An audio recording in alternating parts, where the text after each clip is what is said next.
Bom dia, que a paz do Senhor Jesus Cristo esteja sobre você, sua família, teu ambiente de trabalho, por onde você estiver e por onde você for, a paz do Senhor sempre esteja contigo. Estamos aqui em mais um resumo dos livros da Bíblia.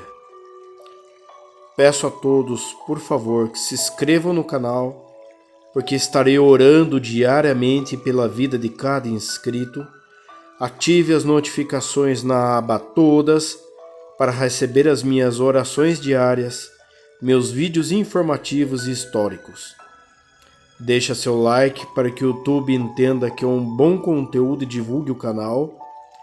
E compartilhe esse vídeo para mais e mais pessoas, para irmãos, parentes, amigos, familiares, porque quando semeamos na vida de alguém, tudo que vem do Senhor, tudo que vem de Deus, você está semeando na vida do próximo, está ajudando o próximo, como Jesus nos ensinou.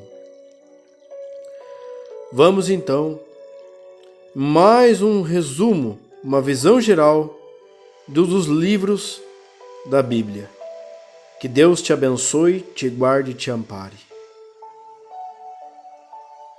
O livro do profeta Oséias. Oséias viveu no reino do norte, de Israel, que às vezes ele chama de Efraim ou Jacó, cerca de 200 anos depois de terem se separado do sul, de Judá. Lembre-se da história de 1º Reis. Oséias foi chamado para falar em nome de Deus durante o reinado de um dos piores reis de Israel, Jeroboão II. A nação estava mergulhada no caos, e no ano 722 o grande império assírio invadiu e dizimou Israel. Mais uma vez, veja a história em 2º Reis. E Oséias viu tudo isso acontecer. O livro é uma coleção de cerca de 25 anos de sua pregação e escrita, e é quase todo composto por poesia. E essa coleção inteira foi concebida para ter 3 seções principais. Vamos ver como isso funciona. A parte da abertura conta uma história do casamento rompido de Oséias com uma mulher chamada Gomer, que comete adultério. Não está totalmente claro se Gomer dormiu com outros homens antes ou depois de se casarem, mas eles tiveram 3 filhos juntos e as coisas desmoronaram. O importante é que Deus diz a Oséias que, apesar da infidelidade de Gomer, ele deve encontrá-la, pagar as suas dívidas para com seus amantes e entregar o seu amor e fidelidade a ela mais uma vez. E então diz que tudo isso, o casamento violado e restaurado, os filhos, tudo isso é um símbolo profético contando a história do relacionamento de Deus com Israel. Deus tem sido como um marido fiel a Israel. Ele os resgatou da escravidão. Ele os levou ao Monte Sinai, onde ele fez uma aliança. Ele pediu que fossem fiéis somente a ele. Mas ele trouxe Israel para a terra prometida, e eles levaram toda a abundância que ele lhes deu e dedicaram-na à adoração do deus cananeu Baal. E assim, Deus tem uma razão legítima para terminar a aliança e se divorciar de Israel. E ele pensa em fazê-lo. Mas, em vez disso, ele diz que vai buscar Israel novamente e renovar a sua aliança com eles. E ele explica o porquê. É puramente por causa do seu próprio amor, compaixão e fidelidade. Oséias então explica o que tudo isso significa. Ele diz que as consequências da rebelião de Israel serão a derrota iminente diante de outras nações e o exílio, mas há esperança de uma restauração futura. Um dia, Israel se arrependerá novamente e voltará a adorar o seu Deus. E, diz Oséias, ele colocará sobre eles um novo rei messiânico da linhagem de Davi, que trará a bênção de Deus. Essa sessão de abertura apresenta todas as ideias principais do livro. Israel se rebelou e Deus trará consequências severas, mas o amor e a misericórdia da aliança de Deus são mais poderosos do que o pecado de Israel. E assim, nas sessões restantes do livro, a poesia de Oséias explora esses temas com maior profundidade. Então, há 2 coleções de acusação e lamentos por Israel, e cada uma delas é concluída por um poema muito esperançoso sobre a misericórdia de Deus e a esperança para o futuro. Então, os capítulos de 4 a 10, Oséias explora as causas e os efeitos da infidelidade de Israel. Ele diz inúmeras vezes que Israel carece de todo conhecimento ou entendimento de Deus. Em hebraico, a palavra conhecer é yadá, e é mais do que somente uma atividade intelectual. Ela descreve conhecimento relacional e pessoal. É a diferença entre apenas ouvir falar de alguém e realmente conhecer alguém. E Deus quer que Israel o conheça como se estivesse em um relacionamento. Ele quer que eles experimentem o seu amor por eles através de um conhecimento que transforma os seus corações e vidas para que eles o amem de volta. E é por isso que Oséias está constantemente expondo a hipocrisia da adoração de Israel. Ele constantemente mostra que eles estão quebrando os 10 mandamentos, como eles estão permitindo uma grave injustiça em suas comunidades. E então, eles vão para os seus templos sagrados e oferecem sacrifícios a Deus como se tudo estivesse bem, mas não está. E não apenas por causa da sua hipocrisia, mas também porque estão adorando todos esses outros deuses. Ele menciona muitas vezes seus altares a Baal nas cidades de Betel e Gilgal, e eles não apenas deram a sua lealdade a outros deuses. Oséias repetidamente acusa Israel de confiar nas suas alianças políticas com o Egito e a Assíria. Então, ao invés de confiar em Deus para protegê-los, eles querem se tornar como essas nações e confiar apenas no poder militar. E Deus diz: isso tudo vai desabar sobre as suas cabeças, porque em pouco tempo a Assíria se voltará contra eles e irá devastar as suas terras. Nessa outra sessão de aviso, Oséias dá uma antiga lição de história israelita para mostrar como esta família tem sido infiel desde o princípio. Então, ele alude à mentira e à traição do patriarca Jacó. Lembre-se de Gênesis 27 e 28. Ele alude à rebelião de Israel no deserto. Lembre-se do livro de Números. Ele alude à nomeação do rei corrupto Saul, que levou o povo ao pecado e ao desastre. Lembre-se das histórias em 1 Samuel. E é tudo uma forma de Oséias dizer que algumas coisas nunca mudam nessa família. Então, que esperança Oséias tem? Bom, sabemos pelo capítulo 3 que Deus vai fazer algo para salvar e restaurar o seu povo. E é isso que esses 2 capítulos finais exploram. O capítulo 11 é lindo. O poema retrata Deus como um pai amoroso que criou seu filho Israel e depois compartilhou tudo com ele. Mas o filho cresceu e se rebelou e se voltou contra o pai, se aproveitando da sua generosidade. E assim, nesse poema, Deus está emocionalmente dividido. Em um momento, ele está com raiva e naturalmente diz que vai trazer consequências graves. Mas no momento seguinte, ele está com o coração partido. E ele diz que é movido pela sua misericórdia e compaixão. E ele vai perdoar o filho que ama. Ele diz: como posso desistir de você, Efraim? Meu coração está agitado dentro de mim, toda a minha compaixão está desperta. E assim, embora Deus permita que Israel seja conquistado pela Assíria e enfrente as consequências, esta não é a palavra final de Deus. Ainda há esperança, e é disso que trata o último capítulo. Oséias clama a Israel para se arrepender e voltar ao seu Deus. Mas ele sabe que isso não vai durar, porque nunca aconteceu antes. E Deus diz que um dia ele curará a sua desobediência e os amará livremente. Deus continua descrevendo esse Israel novo e curado como uma árvore exuberante com raízes profundas e galhos amplos, que oferecerá sombra e frutos a todas as nações. É uma imagem da promessa de Deus a Abraão, como Israel deveria se tornar uma bênção para as nações. E a declaração de Deus, se é que isso vai acontecer, exigirá um ato da graça de Deus e poder de cura para reparar o profundo quebrantamento e egoísmo pecaminoso do coração humano, para que o povo de Deus possa receber o seu amor e amá-lo de volta. E é isso que Deus promete fazer.